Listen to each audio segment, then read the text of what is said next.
On New Year's Eve, my daughter-in-law handed me a name badge that felt like a slap in the face. It read, Observer. Her parents didn't even hide it. They laughed out loud. My son just smirked and told me food is for family. Dad, we didn't save a chair for you. They treated me like the hired help in a building I practically built. That was the moment I decided, not one more second of this disrespect before I get into the grit of how I took it all back. Do me a favor, drop a comment below and let me know where you're watching from. I need to know this message is hitting home for anyone who's ever been made to feel invisible in their own life. The security guard at the front desk didn't have a clue who I was. I stood there in the lobby of my son's company I funded with every dime I had, while some kid young enough to be my grandson scrolled through a tablet, acting like I was a glitch in the system. Beyond the glass, I could see the party in full swing on the third floor. Champagne, expensive laughs, and the hum of a success story I'd bankrolled. Name again, Sir Thomas Mitchell. I kept my voice steady. When you've spent 40 years as an engineer, you learn to lead with precision, not emotion. I see you on the list, but I got a call up. I waited. Through the elevator shaft, I saw the banner, Tech Fund Solutions, 5 years of innovation. 5 years. That's how long it had been since I signed the check that kept my son from hitting rock bottom. The guard hung up and told me someone was coming down with my credentials. It wasn't my son. That was too much to ask. It was an intern with an apologetic smile. She handed me a plastic badge on a cheap lanyard. Not the elegant ones the VCs were rocking in the photos Brian posted online. Just a plain white tag that said, Observer, not founder, not partner, not even guest of honor, just a bystander. Brian's tied up, and Jessica wanted to make sure you got checked in, she said. Jessica, my daughter-in-law, the woman who'd spent 5 years reshaping my son's world until there was no room left for me. I clipped that badge to my jacket and stepped into the party. It was all ice sculptures and hors d'oeuvres that cost more per bite than my old man's mortgage. I found the seating chart, founding team table, Brian, Jessica, the big money partners. I scanned all the way to the bottom, general guests standing area, Thomas Mitchell. I pulled out my phone and snapped a photo. Evidence. The engineer in me always keeps the receipts. Across the room, my son stood on stage in a suit that cost a month's salary. 5 years ago, Tech Fund was just a dream, Brian boomed. We built this from nothing, with my wife's vision and the trust of investors who believed in us when no one else would. From nothing. I looked at the plastic cup in my hand while the real family clinked crystal flutes 15 feet away. I scrolled back through my texts to the very first message, the one where it all began. 5 years ago, Brian called me at 2 a.m., crying his eyes out.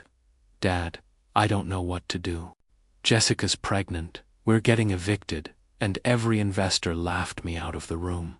I've got 0 prospects. I looked out at the Portland rain and thought of my late wife, Susan. Family shows up. She used to say how much. Brian, $850,000, Dad. I sold the house I'd shared with Susan for 40 years. I emptied the 401k. Penalties be damned. 2 weeks later, I sat in their cramped apartment and slid the papers over. 850k. I take 40% equity. We're partners. Brian hugged me like his life depended on it. I'll never forget this. Dad, I swear. Jessica shook my hand a firm, cold, professional grip. She looked at the number on the paper before she even looked at Brian. I should have caught that red flag right then. I thought I was saving my son. I didn't know I was buying my own ticket out of his life. The first year, I was invaluable. By month 8, the meeting invites started getting lost. Jessica's just trying to keep things efficient. Dad, Brian would tell me, you're an investor. Let us handle the day-to-day. I moved into a 400-square-foot studio in Oakland to be close to the action. My daughter Emily warned me from Seattle. Dad, you sold Mom's home for a gamble. Something about Jessica feels off.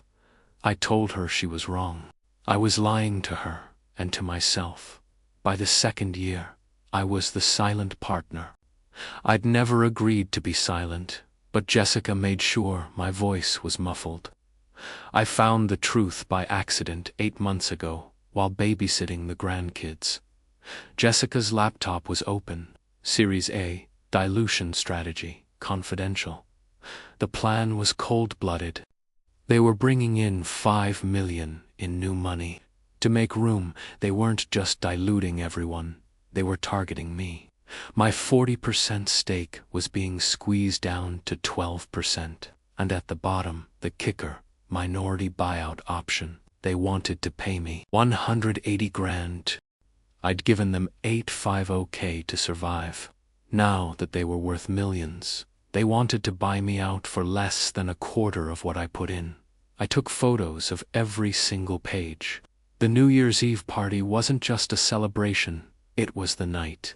They planned to announce the deal and erase me for good. I stood there in the standing roomly section, wearing my observer badge, watching my son toast to his Series A future. I heard Jessica's car in the driveway.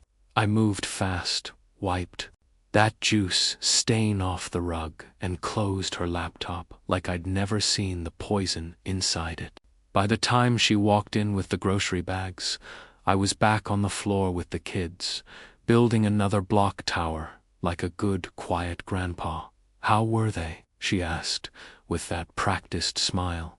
Perfect. We had a good time, I said. Thanks. Thomas, I rolled out 20 minutes later. The drive back to Oakland took 40 minutes of pure silence. No radio, just that number looping in my head, 12%. They wanted to settle my life's work for Penisa Stratup, 180K buyout. Back in my studio, I sat on the Murphy bed and called my daughter, Emily. Dad, that's straight-up theft, she said, after a long pause. It's legal robbery. You gave them the bag when they were drowning. There's gotta be a clause in the founding docs. Call a lawyer. I'm texting you a name right now. Robert Williams. He's a shark with startup equity disputes. Promise me. You'll call him Monday. I promise. I walked to the closet and pulled out the gray filing cabinet I'd hauled from Portland. Susan used to clown me for keeping everything, every receipt, every manual for junk we didn't even own anymore. Blueprints, Susan, I'd tell her. You never know when the structure's gonna fail. I opened the top drawer. Every term sheet, every operating agreement, every text about money and strategy. I'd spent 40 years in precision engineering. You don't just build a machine. You track every measurement and every weak point, because one day you might need to take it apart, piece by piece, until there's nothing left to salvage. I didn't confront Brian, not yet. In this game, there's a time for reaction and a time for strategy. I became exactly what Jessica wanted. Invisible. June came around. I still hit the office once a week on Tuesdays, walking through a space that had grown from 6 desks to 40. New faces everywhere. None of them knew I was the reason they had a paycheck. I'd sit by the coffee maker and pretend to work, just being a presence they couldn't quite shake. One Tuesday, I caught Jessica whispering to a new hire by the printer. Who's the old guy? The kid asked. Jessica glanced over and smirked. Oh, that's Thomas, Brian's dad. He likes to feel involved. Really? I kept my eyes on the screen, but I pulled out my phone and clocked it. June 14th, Jessica dismisses co-founder to staff. Documentation, that was the mission Robert Williams gave me. Build the case brick by brick. By August, the ops were getting sloppier. They had a company's summer party in Mission Bay. I only found out because Emily saw Brian's post on Slack. I checked my email. Zero. The invite was buried in a Slack channel they knew I didn't follow. I showed up anyway.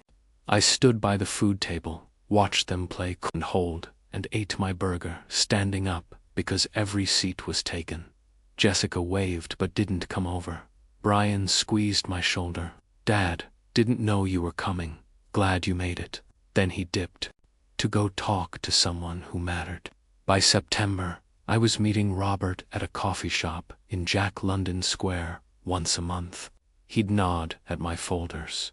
Your documentation is surgical, Thomas. They're violating the founding agreement by excluding you from material decisions.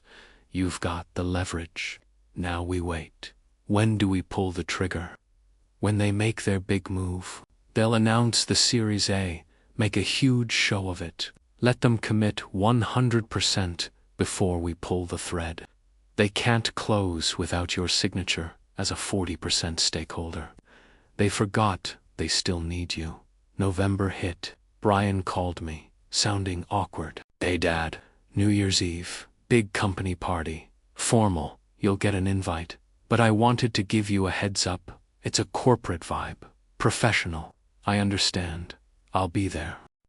The invite came from Jessica's assistant. Subject, general admission. Like I was buying a ticket to watch my own son's success from the nosebleed seats. I sat in my studio that night and looked at my reflection. 68 years old, living in 400 square feet, ignored by the company I created. But on the wall behind me, I had a timeline. Every slight, every broken promise, a web of evidence. When they move, Robert's voice echoed, you move. New Year's Eve, 10 p.m., I arrived 2 hours early. I wanted to see exactly how they'd built my eraser. I walked through the room, looking at the brushed metal letters. Tech Fund Solutions. A name, I suggested. The tech. A pivot I'd drawn. On a napkin for Brian years ago, my money bought the dream. My name was nowhere. I took photos of the seating chart. Founding table. Brian, Jessica, the VCS general guests, Thomas Mitchell. Buried at the bottom, evidence. 11:30 p.m. Brian took the stage. We built this from nothing, he shouted. From a vision my wife believed in. From the trust of investors who saw our potential. I looked at my plastic cup while the VCs clinked crystal. To the Series A. Brian toasted, we couldn't have done it without you. The room erupted. I set my cup down and opened my email drafts. Thomas, Jessica, was suddenly there, champagne flute in hand. Could you help with the champagne tower? We need someone tall to reach the top tier. She asked it, like she was asking the help to grab a mop, actually, I said. The DJ's voice boomed, 10 minutes to midnight. I unlocked my phone. Subject founder rights activation and equity protection. Notice. Recipients. Brian, Jessica, the board, the VCS, and the company attorney. Jessica was still standing there, confused. Thomas, what email? Across the room, Brian was laughing, playing the Big Shot founder. The DJ started the countdown. 9 minutes, everyone. I looked at the send button. 13 seconds before the clock struck 12, before they could erase me for good. I hit it. 11 hours, 59 minutes, and 47 seconds p.m. The message shot into every inbox in the room. The countdown reached 0. Happy New Year. Confetti cannons exploded. Champagne bottles popped. People were throwing their arms around each other, and the room was a straight-up riot of celebration. I stood by the windows, stone-faced, watching phones light up in pockets and purses all across the bar. Marcus Smith pulled his phone out first. He frowned at the screen, and I watched his smile vanish in real time. Sarah Jenkins checked hers. Next, her face went ghost white. Then David Reed, then the company attorney. His expression went from party mode to legal crisis in 3 seconds flat. Brian was still out there, shaking hands, playing the big shot. His phone was buzzing on the founding team table like a trapped hornet. Jessica saw it first. She picked it up, read the notification, and her entire vibe flipped. She grabbed Brian's arm and thrust the phone into his face. He read. His hand started shaking. The email was surgical. Robert and I had stripped it down to the cold, hard legal essentials. Subject: founder rights activation and equity protection notice. The body laid it all out. Activation of founder protection clauses in the original operating agreement. Documentation of systematic exclusion from material decisions. Exhibit A, proof of the observer treatment.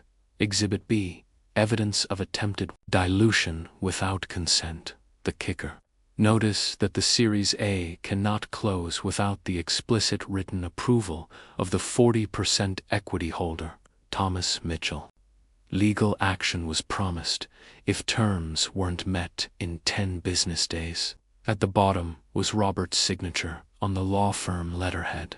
Pure, unadulterated consequence. Brian's eyes found mine across the room, through the falling confetti, through the fake champagne toasts, and through 5 years of distance. I didn't look away. I didn't blink. He pushed through the crowd, looking like he'd seen a ghost. Jessica was right behind him, phone to her ear, already screaming at someone. Marcus Smith was already headed for the exit. Sarah Jenkins was right behind him. The VCs weren't staying for a party where the bag just disappeared. Brian reached me, his face ash gray. Dad, ... What did you do? What you should have done, I said. I kept my word. Dad, wait, we can fix this. We can talk. I walked toward the elevator. He followed, sounding desperate. You had 5 years to talk to me, Brian. You gave me a plastic badge instead. It was a joke, Dad. It wasn't a joke. I pressed the elevator button. The doors slid open. None of it was. Dad, please. His voice cracked. Don't destroy everything I built.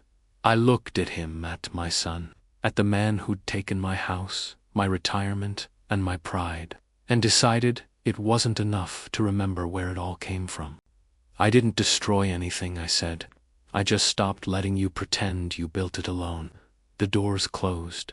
I walked out into the San Francisco night. The cold air hit my face like a reset. Behind me, through those glass walls, I could see the party falling apart. Jessica's voice was rising, sharp and panicked. The VCs were hitting the exits. The employees were standing around confused, wondering why the music had stopped. The Series A was dead.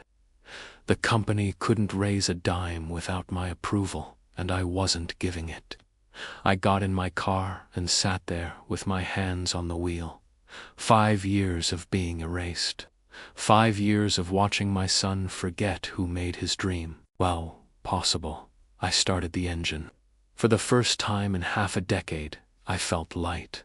The lawyer calls started within 24 hours. I didn't answer a single one. New Year's Day, my phone sat on the Murphy bed, lighting up every few minutes. 47 missed calls by noon.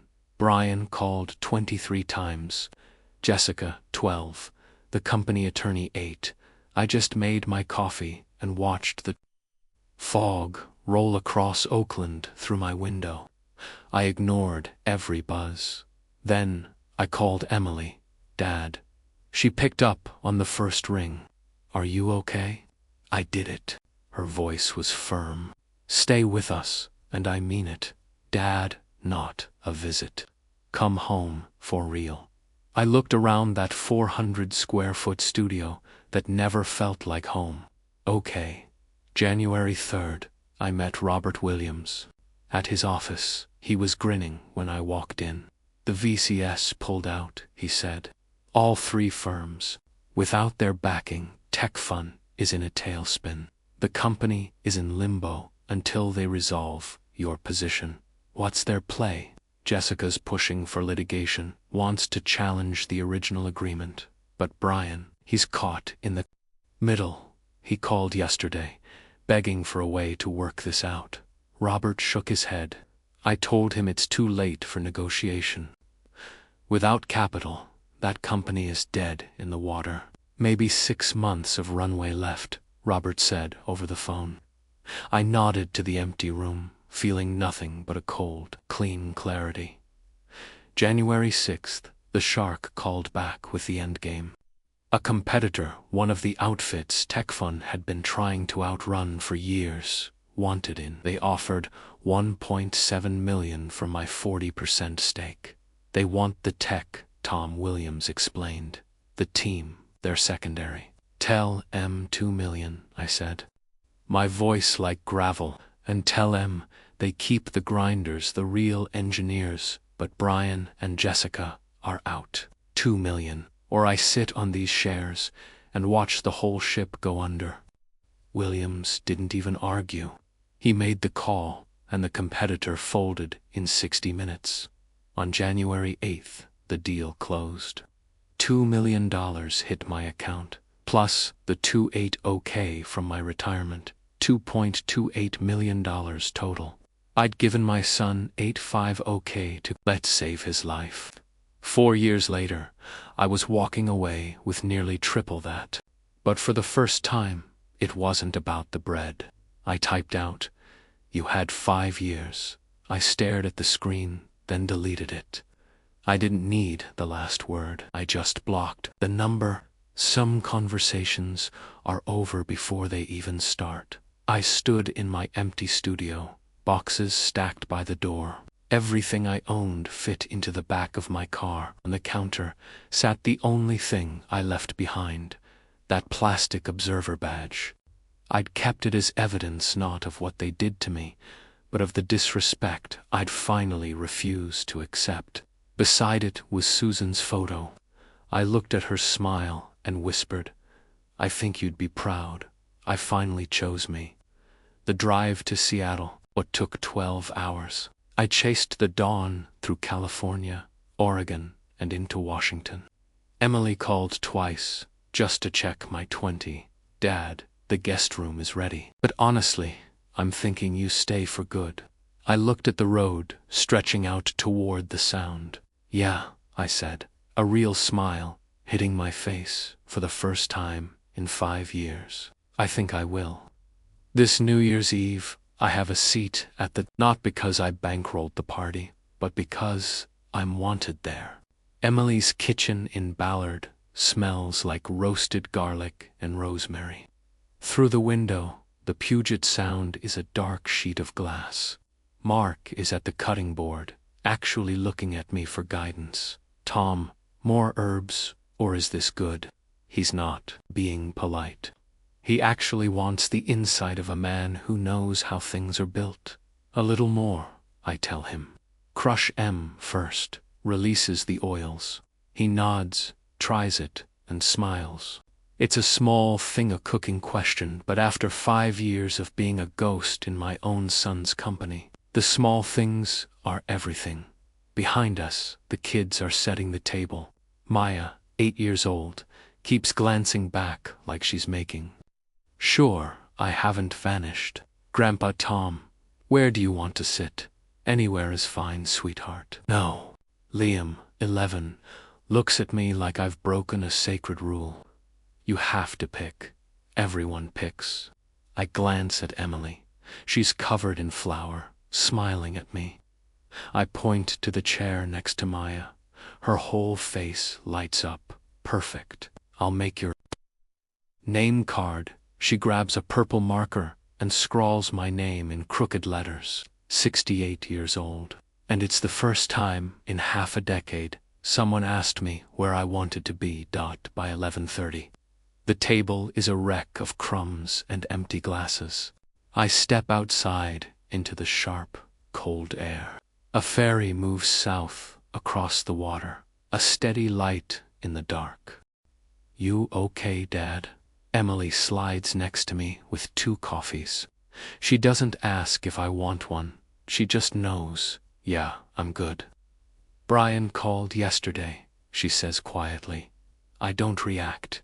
"I've learned to let the storm pass," he said. "Vaughn said he's trying to rebuild. He wanted your advice." I sip the coffee. It's hot, but I don't care. "What did you tell him, that you're busy?" She nudges me, grinning. "Which you are. 3 startups in 6 months. Teaching founders how to protect their equity."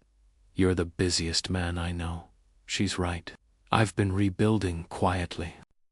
Young founders reach out now, the ones who are scared, the ones who don't understand the legal theft in their contracts. I help them make sure they never end up in the back of their own building wearing a badge that says they're just watching. "I'm proud of you, Dad," Emily says. I look at my daughter, the one who stayed, the one who called. I know at 11:59 we're back inside. The kids are shouting the countdown. Mark pours the champagne into crystal, not plastic. Maya tugs my sleeve. "Grandpa, make a wish. 3, 2, 1. Happy New Year." For the first time in 5 years, I'm not thinking about what was stolen. I'm thinking about what I chose. I chose myself and found my way back to the people who actually see me. The bridges I burned in San Francisco are ash, and I'm fine with that. Here, in a house that smells like rosemary and sounds like family, I'm building something that can't be diluted. Looking back, I see the trap I fell into. For 5 years, I confused love with surrender. I thought being a good father meant giving everything and asking for nothing. Don't be like me. Don't wait until you're holding an observer badge before you find your voice. Use it now. This isn't just another sacrifice story, it's a warning. I spent $850K trying to buy respect when I should have been teaching my son that respect is earned. He measures it by how you honor the life he gave you. The lesson: family loyalty is a 2-way street. Blood doesn't give anyone the right to erase you. Sometimes walking away is the most faithful thing you can do. So, here's my advice. Document everything. Know your worth. Set your boundaries high. And when someone shows you who they really are, believe them the first time. If you've been through this, if you've been made to feel like a guest in your own life, drop a comment and share your story. You aren't alone. Subscribe if you want to hear more, because everyone deserves a seat at the table. Not because you paid for it, but because you earned it.